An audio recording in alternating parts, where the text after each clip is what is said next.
¿Qué tal, hermanos? Bienvenidos una vez más a nuestro canal donde vamos a estudiar la palabra de Dios. Estamos en el 28º domingo del tiempo ordinario y es la parábola de las fiestas de bodas. Mateo 22, versículos del 1 al 14. Pero antes de comenzar, vamos a ponernos en la presencia de Dios diciendo, en el nombre del Padre, y del Hijo, y del Espíritu Santo. Amén. Dice, tomó Jesús de nuevo la palabra y les habló en parábolas, diciendo, el reino de los cielos es semejante a un rey que preparó el banquete de bodas de su hijo. Envió a sus criados a llamar a los invitados a las bodas, pero estos no quisieron venir. De nuevo envió a otros siervos, ordenándoles, decid a los invitados, mi comida está preparada, los becerros y cebones muertos, todo está pronto, venid a las bodas. Pero ellos, desdeñosos, se fueron, quien a su campo, quien a su negocio. Otros, cogiendo a los siervos, los ultrajaron y les dieron muerte. El rey, montado en cólera, envió sus ejércitos, hizo matar a aquellos asesinos y dio su ciudad a las llamas. Después dijo a sus siervos, el banquete está dispuesto, pero los invitados no eran dignos. Id pues a las salidas de los caminos, y a cuantos encontréis llamadlos a las bodas. Salieron a los caminos los siervos y reunieron a cuantos encontraron, buenos y malos, y la sala de bodas quedó llena de convidados. Entrando el rey para ver a los que estaban a la mesa, vio allí a un hombre que no llevaba traje de boda, y le dijo, amigo, ¿cómo has entrado aquí sin el vestido de boda? Él enmudeció.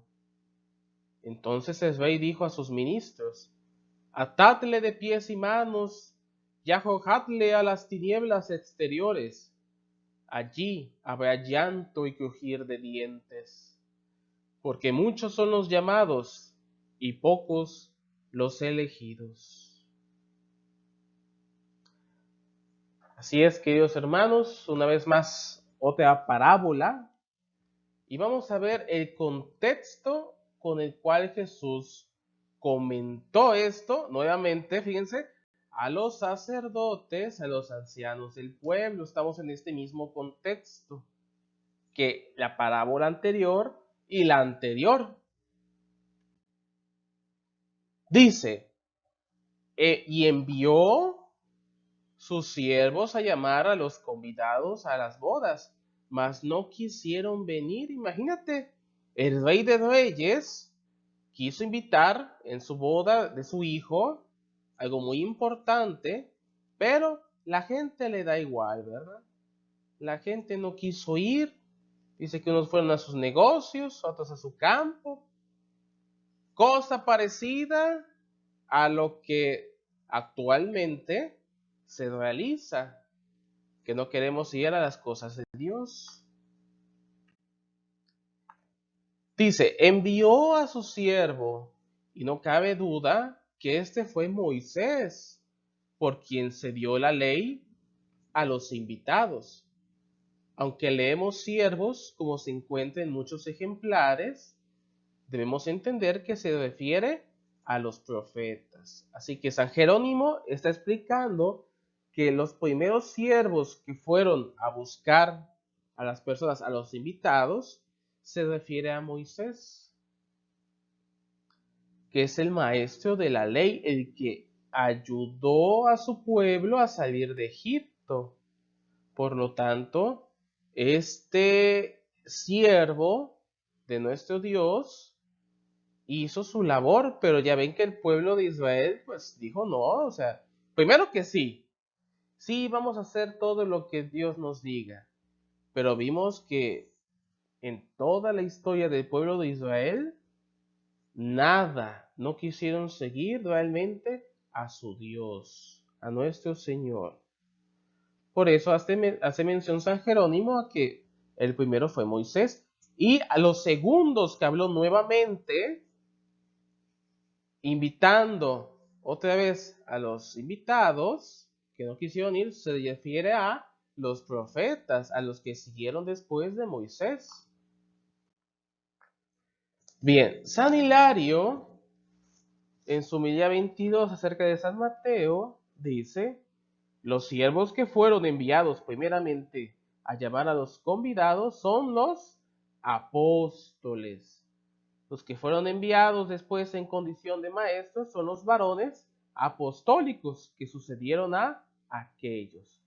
Así que estas dos variantes, que es Moisés y los profetas, y los apóstoles y los apostólicos, ambas reflejan esta enseñanza, o sea, no se contradicen. ¿Por qué? Porque esta parábola está dicha en otro contexto, ya no como el anterior de los viñadores homicidas, que se refiere a Jesús que lo iban a matar como hijo, quedándose con su herencia, y aquí es diferente, porque aquí el hijo ya está en las bodas, o sea, esperando en la nueva Jerusalén. Y aquí los enviados, como su nombre lo indica, enviado, apóstol enviado, en griego eso significa, quiere decir que son los apóstoles y los que sucedieron a los apóstoles.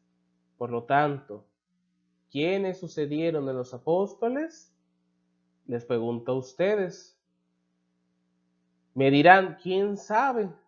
Bueno, nada más les voy a dar dos indicaciones, dos personajes: San Cipriano y San Policarpo.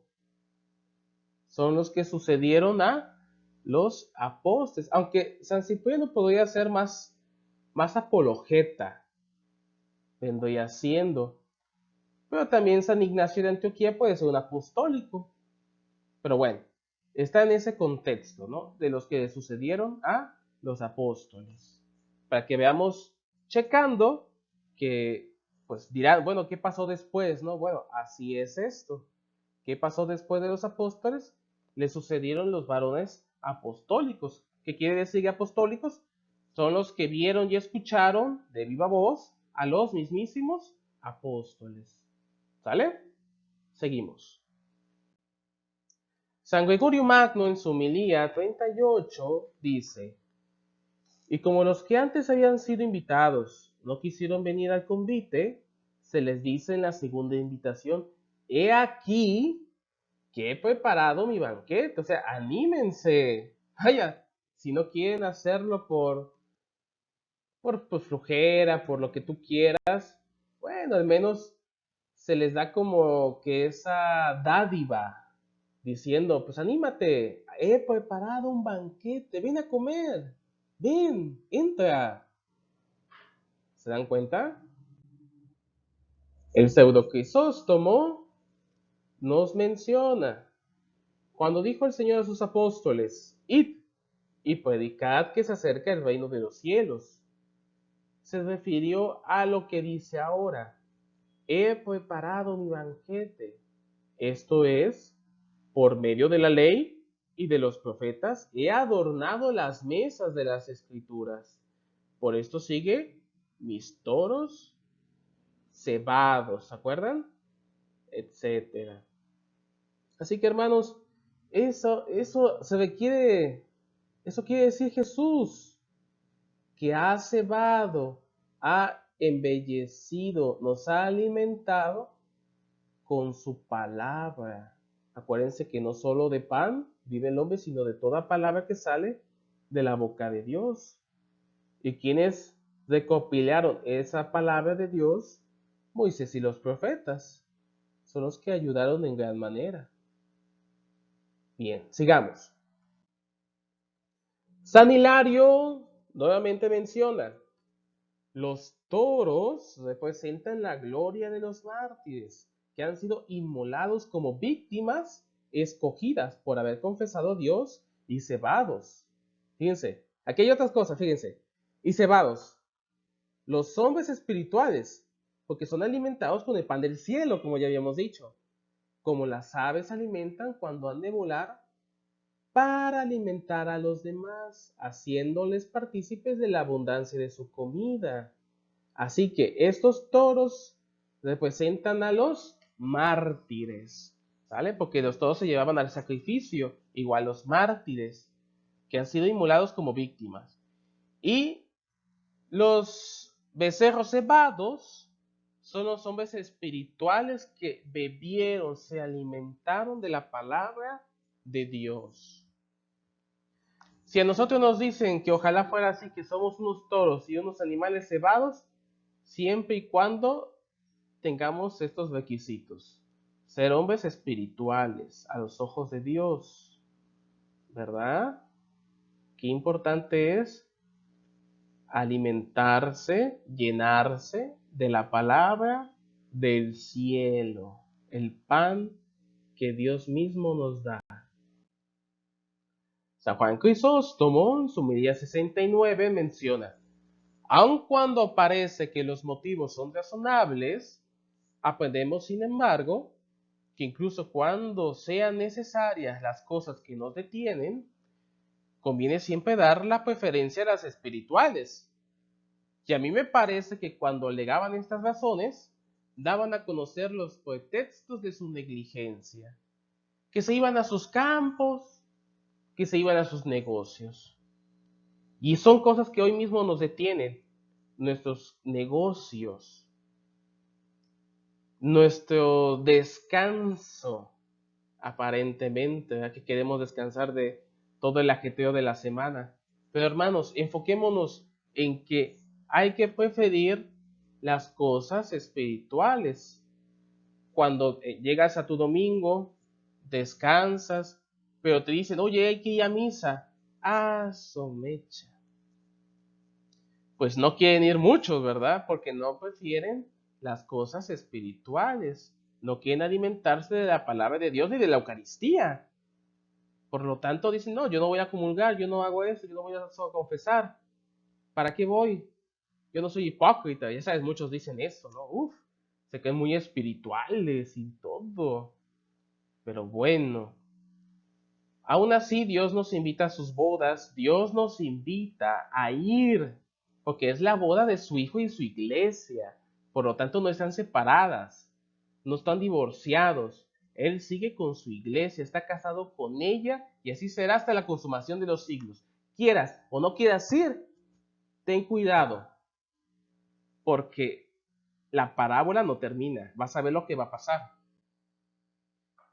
San Gregorio Magno, homilía 38, dice: el que se propone labrar un terreno o está dedicado a las cosas del mundo, simula meditar en el misterio de la encarnación, y vivir según su espíritu, y marcha hacia la granja o el campo, o sea, hacia el negocio, rehusando venir a las bodas del rey.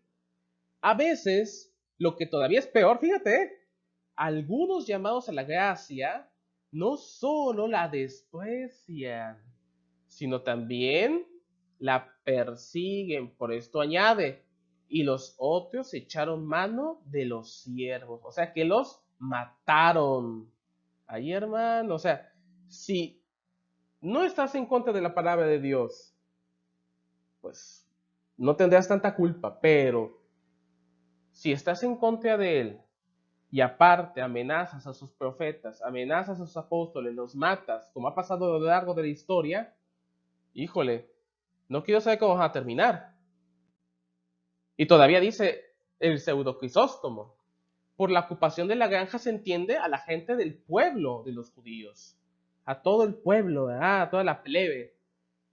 Por la ocupación de los negocios se entiende a los sacerdotes y los demás ministros del templo, a quienes el afán de lucro separó de la fe, aun siendo ellos los encargados del servicio de la ley y del templo. Lo vimos cuando Jesús en el capítulo 21 despachó a los mercaderes del templo. El Señor nada dice acerca de su muerte, porque no es el contexto. Dice, ya había dicho bastante en la parábola anterior, pero da a conocer la muerte de sus discípulos a quienes mataron los judíos. Después que el Señor subió a los cielos, apedreando a Esteban, degollando a Santiago de Alfeo, por todo lo cual Jerusalén fue destruida por los romanos. Y San Jerónimo menciona, ¿no? O sea, cuando dice que esta parábola dice, enviando sus ejércitos, acabó con aquellos homicidas. Y aquí lo mismo, dice San Jerónimo, por esos ejércitos entendemos los ejércitos romanos, capitaneados por Vespasiano, por Tito, los cuales habiendo destruido los pueblos de Judea, prendieron fuego a la ciudad prevaricadora. Ese es el resultado de matar a la gente de Dios, de meterse en sus cosas, de hacer daño. Así que, hermanos, reconciliémonos con Dios, no persigamos a su iglesia, que es su esposa. No te metas en camisa de 11 varas, no te conviene. Quédate con tu Señor, quédate con Él. Ay, hermanos, y hasta aquí terminamos, porque si no, seguiríamos, y no sería muy terrible, ¿no? Hay muchos otros detalles que no pusimos, pero por lo que ven no nos daría tiempo. Así que hasta aquí la dejamos, queridos hermanos. Que tengan todos una excelente semana. Recuerden darle like. Si ves que algo falló, dame un comentario. Y nos veremos en la siguiente ocasión. Dios te bendiga. Muchas gracias.